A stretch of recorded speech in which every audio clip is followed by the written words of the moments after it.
many dissatisfied thanks to a myriad of compromises made along the way. But Cuomo has used his press briefings to wrestle with his emotions. He talked about missing one of his daughters who was quarantined after possibly being exposed to the coronavirus, and the blessing of getting to spend time with his mother and another daughter over the past 2 weeks. He's worried about his own elderly mother. He's raged and pleaded with the president for help with the relationship between two seemingly shifting on an hourly basis. And by the way, he's always feuding with the New York Mayor Bill de Blasio, who wants really to.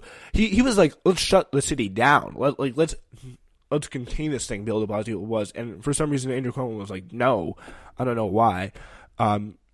He says, if someone wants to blame someone, blame me, he said last week. There's no one else responsible for this decision when he's shutting this stuff down. He's like, he's the guy who's going to come out there and say, yeah, I know there's going to be political consequences, but I'm going to do it. And it's something that really, obviously, a lot of people really like to hear. And that makes, it makes a lot of sense. Because you want to see, especially in the wake of someone where you have someone who's coming out there and being like, I have no responsibility at all. Like, that really helps to see someone who's like, okay, at least we have a leader who is just trying to get some stuff done here, like desperately, basically trying to just to do something. With the media obsessed with subtweets and clapbacks of the president, MSNBC type style, Cuomo has a great deal to offer. One could really read his daily press conferences as rebuttals of the president, who notoriously, again, as he said, takes no responsibility at all for the government's failures. He's the anti-Trump, and even if his critics are implicit rather than explicit, critiques, the fact that he's only criticized the president directly on a handful of occasions bolsters his standing, proof that Cuomo is above politics in a moment of national crisis, something that liberals love. If the media treats politics as an etiquette class, Cuomo is the star pupil. The near universal praise of Cuomo is the best read as a finger-wagging message to the president. Be more like Andrew. That's so true. Because it's like, this is a New Republic store here that I'm reading from. Alex Shepard talking about that. And by the way, we've had reporting from The Discourse and Common Dreams thus far. So, Trump's crimes against the aesthetics of government, as well as the abstract principles of leadership that every news anchor inevitably writes books about, regularly receives more attention than the horrors of administration and his policies his administration has unleashed. For example, like, they're literally trying to, like, we don't need environmental regulations for this pandemic. It's all good. So the media's coverage of the coronavirus has really been no different, with the president's admittedly disastrous press conferences and tweets getting as much outrage as his administration's myriad failures to prepare the country for an inevitable outbreak. And it's a big reason why, since there is no real opposition, there's no real political opposition to meet the political activities and the political behaviors of the Republican Party. Like, that's the reason why Trump is so popular right now. There is no real force calling Trump out for this. There was one great ad that I saw that pretty much was a coronavirus death and case graph just spiking up in a disastrous way in the United States as President Trump was being like, it's a hoax. No, we got it under control. It's fine. Yeah, we got it. It's good. Like, that was an ad I think there really should be everywhere.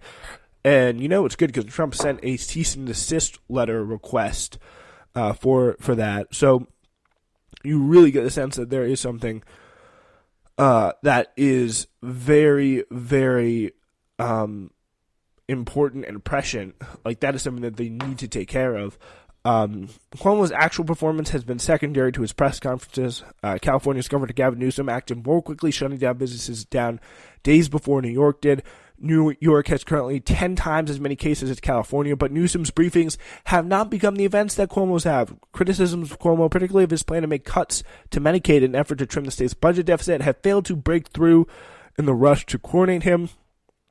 Biden is, of course, trying to butt in. If, that is, his team can figure out how to do a 10-minute live stream once a day. But it looks like Cuomo will continue to be the Democrats' de facto leader on the issue. This is partly due to the fact that New York is by far the hardest hit state. With hospitals and morgues in New York City filling up, the governor's response will receive considerable attention, as it should. But the most important thing is here to really look at all sides of the picture. Like, are we really, looking at this the right way when it comes to is he doing everything that he could? Are there things that he's leaving out of this response, or really giving a full lens of the picture? I think the fact that he tried to cut Medicaid there was especially egregious.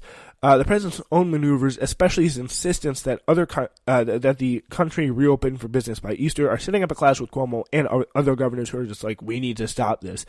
As Daily Beast reported Tuesday, the administration is hoping to lay blame for an ongoing economic collapse on the governors, particularly Andrew Cuomo. The administration may want to reconsider, as this may not be the time to pick a fight with Cuomo, who, by the way, fully has the national media behind him. But the question is, it's really going to be, the sad thing is, the battle of rhetoric, it's going to play a big, big role here. It's going to play a massive role in the way the public sees this, and there will be huge fights, at least on the Republican side, to counteract this narrative of Donald Trump is so bad, he's screwing up the coronavirus response. Like, that is something that's like, really people are going to want you to believe it. And pretty much what I'm trying to say is there's going to be a big fight for your mind and what you are going to end up believing. So it's going to be interesting to see who comes in and wins that fight. And if Andrew Cuomo, with his above politics, above the fray approach,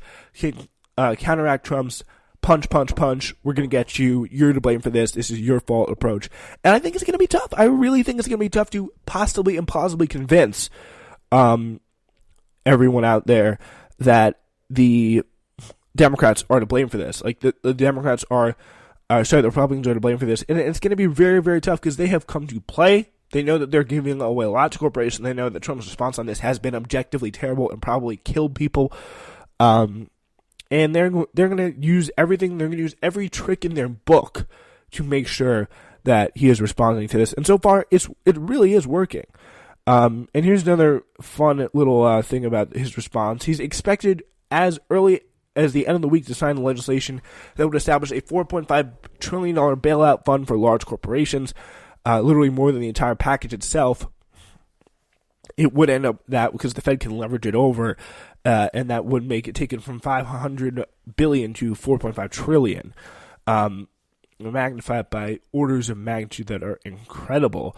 But the prospect of spending around $1 billion for the production of tens of thousands of much-needed ventilators amid the coronavirus crisis is apparently a bridge too far for the White House.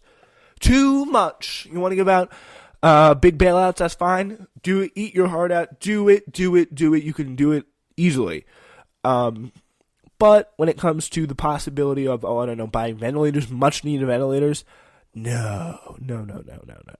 Like, this is the stuff that Democrats should be freaking out about and flipping out about on a daily basis. Like, they should be telling people, not even necessarily for their own political purposes, just to show people the danger that we're in. Because we have a White House that is doing this stuff. The New York Times reported late Thursday the Trump administration abruptly canceled its planned announcement for an agreement with General Motors and VetTech Life Systems that would allow for a production of as many of 80,000 desperately needed ventilators in response to an escalating pandemic. One of the primary reasons for the White House's decision to cancel the announcement was the supposedly prohibitive price tag. The tag was more than $1 billion, several $100 million to be paid up front to General Motors to retool car parts plant in Kokomo, Indiana, where ventilators will be made with Ventex technology. The Times reported government officials said the deal might still happen, but they're examining at least a dozen other proposals. They want to find the best deal, folks. Trump, to the dismay of state officials, has thus far refused to utilize the Defense Production Act in order to order private corporations. We don't want to make their feelings hurt. We don't want to be mean to them and tell them what to do. It's literally like they're dealing with a boss here. Like, it's behavior consistent with really dealing with a boss, and it's like, I don't want to make him mad. I don't want to do that. Like, it's very funny. But the hospitals around the nation are issuing dire warnings of supply shortages as the coronavirus continues to spread rapidly, and experts are calling on Trump to stop dragging his feet. As governors and local leaders around the country are making clear, private efforts without more extensive government support are proving far from sufficient to meet the current and anticipated needs, wrote 100 national security experts in a letter to the president this week. Here's a interesting quote from the New York Times article. He's been directing officials at FEMA in the effort. I think meaning Trump here. Two officials said the suggestion to wait on the General Motors offer came from Colonel Patrick Work, who's working at FEMA. Some government officials expressed concern about the possibility of ordering too many ventilators, leaving them with an expensive surplus. Again, this is after you're planning on giving at least $500 billion willy-nilly to corporations, and you can't spend $1 million on ventilators for your own citizens? Like, how is that possible? And how, most importantly, are the Democrats not capitalizing on this stuff? Like, this is crazy. In an interview with Fox News' Sean Hannity, this is what Trump had to say about But ventilators. I have a feeling that a lot of the numbers that are being said in some areas are just bigger than they're going to be. I don't believe you need 40,000 or 30,000 ventilators. You know, you go into major hospitals sometimes, they'll have 2 ventilators, and now all of a sudden they're saying, can we order 30,000 ventilators? That's bad. Look, it's they need a very ventilators because bad they have so many more situation. patients. We Oh haven't my seen God. anything like it. But the end result is we insane. got to get back to work, and I think we can start by opening up certain parts of the country, you know, Farm Belt, certain parts of the Midwest, other places, but yeah, it's monstrous, and people will die, as Chris Hayes correctly said. Wow. Yeah, and a top official of the Centers for Disease Control and Prevention told the Hill Thursday that the coronavirus outbreak in New York City and state is just a preview of what's to come for the rest of the U.S. as the pandemic spreads across the nation. I think what we're seeing in New York City and New York State right now is a real warning to other areas about what may happen or what may already starting to happen. This is the CDC Principal Deputy Director Annie Shushat. Shushat said the explosion of cases in New York City could be kind of a dark precursor of things to come. So it's really very scary that this is such a possibility. As across the country, there are a number of areas that are escalating. Said Shushat, the numbers in New York are so large that they show up, but we're looking at increases over time, and we're really seeing some in a number of places. She said the CDC has dispatched teams to Louisiana, Wisconsin, and Colorado, among others. Shushat declined to name cities that are likely to become epicenters of new and worrying outbreaks, but New Orleans has stood out in recent days for rapid growth in cases. Louisiana reported its first coronavirus case on March 9th and crossed 100 a week later. Its case count doubled between Sunday and Wednesday when the state reported almost 1,800 cases, so that could be a place to worry about. Shushat emphasized the importance of continuing social distancing and lockdowns that have paralyzed the country and as state and local leaders work to contain the pandemic. President Trump, though, has expressed great interest in getting Americans back to work as soon as Easter. It is that flies in the face of accepted medical knowledge and guidance from public health officials. So it's something that, unless you want to see mass death, probably, really according to most health officials, most likely bigger than what the average estimates are out there right now. So, like, if you want to see that, you can. It's well within the possibility that stuff like that happens. But it's something that we should definitely try and avoid at all costs. And I think it's going to be a large scale, just people saying, you know what, to the president, just, no. It's not going to happen that way. It just can't happen that way because this is ridiculous. This is just absolutely insane. Like, we can't, no. It's just not, we will die. And we're not going to die for the sake of the market. Sorry. Like, that is something that is very, very clear. And something that a lot of people are probably going to emphasize. Here's another one.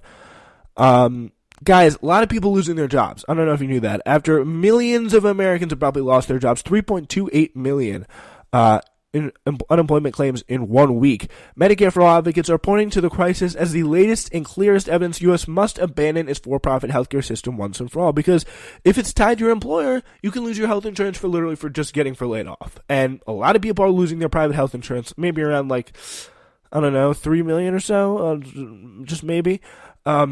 Nearly half of the American population has health insurance through their jobs, a system which critics, including Senator Bernie Sanders, have long said is a precarious situation for millions of workers, with restaurants, retail stores, and other businesses closing their doors across the country to help stop the spread of coronavirus, officially known as COVID-19.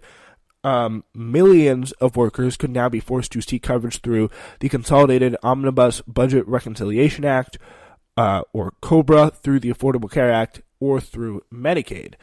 Highlighting the March 2020 spike in a graph